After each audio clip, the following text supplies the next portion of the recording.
Assalamualaikum warahmatullahi wabarakatuh. Selamat malam siapapun yang menonton ini.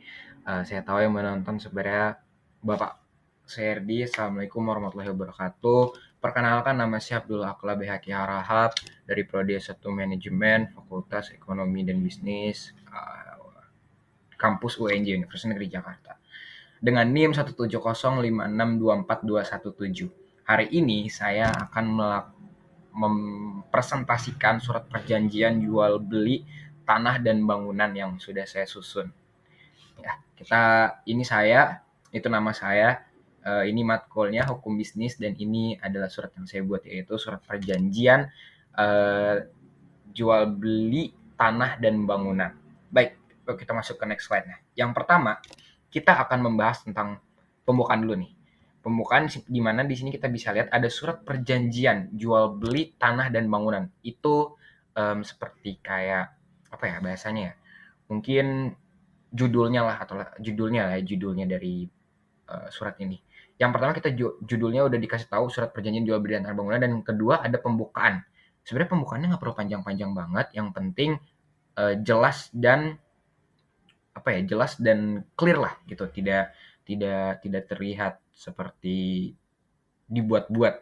Yang dimana pembukaannya itu jelas, ada hari ini Senin tanggal 5 Mei 2025, bertempat di Jalan Messi nomor 10 Kota Bandung. Kami yang bertanda tangan di bawah ini, maksud dari kami ini adalah pihak-pihak yang terlibat, di mana di next slide kita bisa melihat pihak-pihak yang terlibat. Yang pertama, ada pihak pertama yaitu penjual, ya, namanya Budi Santoso. Tempat atau tanggal lahirnya ada di Bandung, 1 Januari 1975. Beliau sekarang berumur 50 tahun, pekerjaannya wira swasta. Kemudian alamatnya Jalan Mawar nomor 15 Bandung. Nomor KTP-nya bisa dilihat di situ, teman-teman sekalian ya.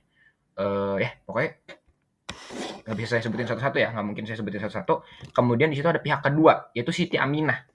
Jadi Siti Aminah ini adalah pembeli dari yang dijual oleh si Pak Budi Santoso ini.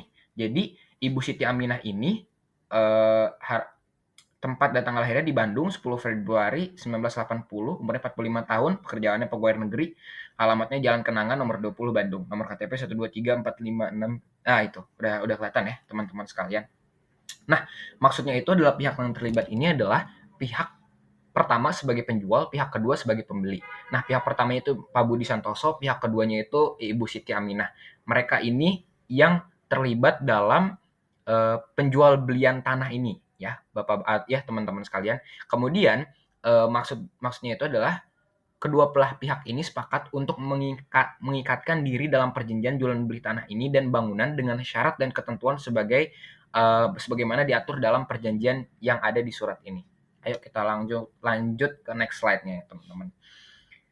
Di sini kita akan bahas dulu sebelum membahas tentang ikatan-ikatan apa aja yang ada dalam surat ini. Kita masuk dulu ke latar belakang, yang dimana pihak pertama adalah pemilik sah atas sebidang tanah dan bangunan yang terletak di Jalan Messi nomor 10 Bandung, sebagaimana tercantum dalam sertifikat hak milik nomor 12345 atas nama Budi Santoso. Jadi bisa kita pahami bahwasanya Pak Budi Santoso ini pemilik sah atas sebidang tanah dan bangunan yang terletak di Jalan Messi nomor 10, dan si ibu dan di bawahnya kita bisa lihat, dan pihak kedua bermaksud untuk membeli tanah dan bangunan tersebut dengan harga dan syarat yang telah disepakati bersama.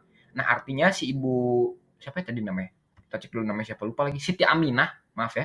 Siti Aminah itu ya mau beli tanahnya Pak Budi Santoso gitu ya, teman-teman, dengan harga dan ketentuan yang dengan SK lah, dengan syarat dan ketentuan, dan juga harga yang disepakati. Nanti kita jelasin di bawah. Di mana perjanjian ini dibuat secara sadar, sukarela, tanpa adanya paksaan, penipuan maupun tekanan dari pihak manapun, serta untuk menjamin kepastian hukum bagi kedua belah pihak. Ya, jadi teman-teman, kita tuh nggak bisa asal beli aja tanah orang atau bangunan orang tanpa ya surat perjanjian ini. Takutnya nanti malah disalahgunakan, atau nanti malah bisa diambil alih semena-mena lah gitu, bahasanya kayak gitu ya. Atau juga ada penipuan ya teman-teman. Boleh kita langsung next ya. Yang di mana sekarang ada isi dalam perjanjian. Nah, isi dalam perjanjian ini sebenarnya ada 7 pasal. Jadi kita akan coba baca bareng-bareng. Pasal pertama yaitu objek jual beli. Nah, di mana yang pertama, pihak pertama menjual kepada pihak kedua sebidang tanah seluas 200 meter persegi berikut bangunan rumah tinggal yang berdiri di atasnya. yang terletak di Jalan Mesi nomor 10, Kelurahan Melati, Kecamatan Sukajadi, Kota Bandung. Yang kedua, batas-batas tanah bangunan sebagai berikut. Sebelah utara ada Jalan Melati, kemudian sebelah selatan ada rumah Bapak Andi, sebelah timur ada toko Sumber Rezeki, sebelah barat rumah Ibu Lina. Nah, yang ketiga, status kepemilikan tanah dan bangunan dibuktikan dengan sertifikat hak milik nomor 12345 atas nama Budi Santoso. Itu pasal pertama. Masuk ke pasal kedua, harga dan cara pembayaran. Di sini udah dijelasin kalau misal harga jual beli tanah dan bangunan sebagaimana dimaksud itu sebesar 1 miliar rupiah ya teman-teman. Yang kedua, pembayaran dilakukan secara tunai, jadi nggak transfer dan nggak transfer, nggak lewat apa ya lagi ya? Mungkin zaman sekarang ya, transfer wiring mungkin ya dulu. Ya berarti intinya sekarang secara tunai lah. Jadi pihak kedua kepada pihak pertama. Jadi si Ibu Siti Aminah tadi ke Bapak Santoso itu pada saat penandatanganan. Jadi pada saat ditandatangan ini itu sekalian sama bayarnya ya teman-teman. Kemudian yang ketiga, pihak pertama wajib memberikan tanda terima pembayaran sah kepada pihak kedua.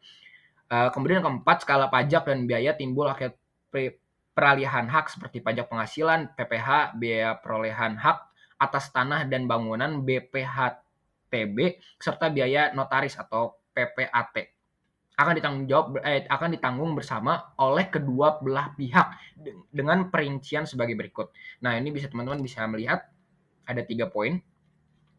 Lanjut ke pasal ketiga dan keempat. Nah, pasal ketiga ini kita bisa lihat ini penyerahan dan peralihan hak, yang dimana ada tiga poin. Yang pertama, penyerahan fisik tanah dan bangunan serta dokumen kepemilikan, ada sertifikat, IMB, PBB, dan dokumen pendukung lainnya. Kemudian peralihan hak atas tanah dan bangunan akan dilaksanakan di hadapan pejabat pembuat akta tanah, PPAT. Ya, kemudian yang ketiga, pihak pertama berkewajiban membantu pihak kedua dalam proses balik nama sertifikat hingga selesai. Jadi nggak bisa tuh sama si Pak Budi Santoso ditinggalin aja, harus ditemenin lah si Ibu Siti Aminahnya nih. Nah, pasal keempat adalah jaminan tanggung jawab. Ada 3 poin juga. Pihak pertama menjamin bahwa tanah dan bangunan yang dijual adalah milik sah pribadi, tidak sedang dipinjamkan, tidak dalam sah sengketa, dan bebas dari sitaan pihak manapun. Maaf ya teman-teman. Nah, kemudian kedua, pihak pertama juga wajib menjamin bahwa seluruh kewajiban pembayaran pajak bumi dan bangunan atau PBB hingga tahun berjalan telah dilunasi. Nanti kita kasih contohnya teman-teman ya. Kemudian yang ketiga dan terakhir, apabila di kemudian hari terdapat gugatan, klaim atau tuntutan dari pihak ketiga atas objek jual beli, maka pihak pertama bertanggung jawab penuh secara hukum dan wajib menyelesaikan permasalahan tersebut tanpa melibatkan pihak kedua ya teman-teman. Lanjut. Isi perjanjian ini pasal kelima, ini hak dan kewajiban para pihak, bisa teman-teman lihat ya. Hak kewajiban pertama, pihak pertama, hak dan hak kewajiban pihak kedua. Yang pertama, hak menerima pembayaran penuh sesuai harga yang disepakati, kemudian kewajib dan lain-lain sebagainya. Kemudian hak dan kewajiban pihak kedua, berhak menerima objek jual beli beserta dokumen dan lain sebagainya. Dan yang keenam nih, sanksi dan penyelesaian sengketa. Yang pertama, apabila salah satu pihak lalai atau one prestasi dalam melaksanakan kewajibannya. One prestasi itu kayak apa ya teman-teman ya, menunda-nunda gitulah. Maka pihak yang dirugikan berhak menuntut ganti rugi sesuai hukum yang berlaku. Dan 2 poin lainnya ya. Kita lanjut aja ke pasal 7. Yang dimana ada ketentuan-ketentuan lainnya, yang dimana yang pertama, hal-hal yang belum diatur dalam perjanjian akan diatur kemudian hari secara tertulis dan menjadi bagian yang tidak terpisahkan dari perjanjian ini. Maksudnya kalau misalnya ada perjanjian-perjanjian lain yang disepakati oleh kedua belah pihak bisa dimasukin ke sini. Intinya seperti itu teman-teman. Lanjut ke penutupan ya teman-teman, biar kita mempersingkat waktu juga. Boleh kita next. Pasal 8 penutupan. Di mana penutupan ini sebenarnya ini doang lah bahasanya ya. Untuk menutupi surat perjanjian inilah ya. Misalnya nih di sini dijelaskan kalau misalnya dibuat ditandatangani oleh kedua belah pihak dalam keadaan sadar, sehat jasmani dan rohani tanpa adanya paksaan atau tekanan dari pihak manapun serta disaksikan oleh 2 orang saksi. Sebenarnya itu kalau misalnya kita ingin jual beli kayak gini harus ada saksi ya teman-teman, dan saksi itu nggak boleh bercondong atau bahasa Inggrisnya bias terhadap pihak pertama maupun pihak kedua. Bisa dilihat di sini perjanjian ini mulai berlaku sejak ditandatangani Bandung 5 Mei 2025. Boleh next. Dan di sini kita bisa lihat tanda tangan saksi dan kalau belah pihak, pihak pertama, pihak kedua, saksi pertama, saksi kedua. Jadi semua harus ada materinya 10.000. Kenapa saya nggak ngasih nama? Karena ini sebagai gambaran aja teman-teman. Nah, pihak pertamanya Pak Budi Santoso, pihak keduanya Ibu Siti Aminah, pihak saksi pertamanya mungkin saya, Abai, saksi keduanya mungkin teman saya, Gaisan Kahla Adam, dan sebagainya gitu. Nah, di sini ada contoh-contoh atau lampiran, ini sebenarnya opsional teman-teman. Fotokopi kayak ada 7 poin, fotokopi KTP pihak pertama dan pihak kedua, sertifikat hak milik nomor 12345, foto izin mendirikan bangunan IMB, foto bukti pembayaran PBB dan lain sebagainya. Nah, ini ada contoh-contohnya teman-teman. Maaf aku nggak bisa, saya nggak bisa contohin yang asli, tapi saya dapat dari Google kalau misalnya ya ini contoh-contoh seperti sertifikat hak tanah, ada surat izin membangun dan bukti pembayaran PBB yang udah lunas tahun terakhir. Oke, mungkin segitu aja lampirannya. Mungkin segitu aja presentasi surat jual beli tanah dan bangunan dari saya. Mohon maaf jika ada yang kurang. Alhamdulillah, terima kasih dan bye bye. Terima kasih Bapak dan siapapun yang menonton. Assalamualaikum.